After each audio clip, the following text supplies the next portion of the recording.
नमस्कार मित्रों, मैं एक कविता रिकॉर्ड कर रहा हूँ।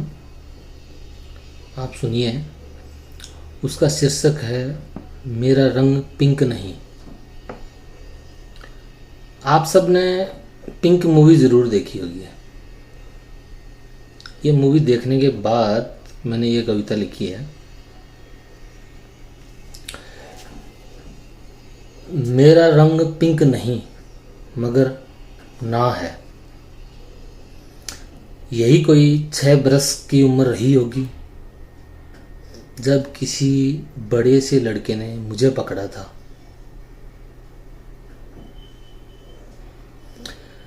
छुपम छुपाई खेलते हुए रेल की पटरियों के समीप मैं सहमा नहीं था। उस बड़े लड़के को भैया कहता था। उसके हाथ बलिष्ठ मेरे कोमल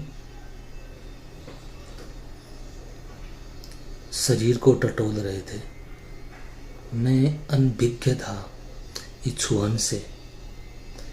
इतना सहज था जैसे अपने बड़े भाई की गोद में बैठा।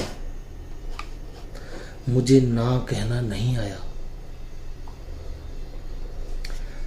थोड़ी देर बाद मैं बदहवास रोते बिलखते भागा। उस दृश्य में भी मेरा अहंकार इतना हावी था कि किसी को बताया नहीं। लड़के रोते नहीं वाली पंक्ति ने मेरे दर्द को दबा दिया।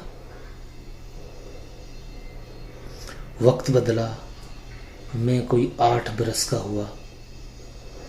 जिस भाई की गोद में मैं उस वक्त महसूस कर रहा था, वैसे ही किसी भाई ने मेला दिखाने के बहाने दिखाया मुझे खेत। गरम रेत पर मैं बिलबिलाया, कसमसाया, मेरी नाक को रौंद दिया। खेत की मेड़ ने ये सिलसिला बेरोक टोक जारी रहा। मेरा मुंह खोलना समाज में इज्जत कम हो जाना था। मैंने सहम कर माँ से कहा। माँ ने रोते हुए कहा, किसी से बताना ना मत। माँ ने ना कहा। मैंने सुना। मुझसे बड़े हर आदमी की आंखें रहती थी। बहनों पे, भाइयों पे किसी का मासूम स्पर्श उनकी उत्तेजना का रास्ता कैसे खोल सकता है। कैसे हमारी ना उसके हृदय में तीर की तरह गड़ता है। कैसे वो हाथ मरोड़ के कहते हैं चुप रहने को।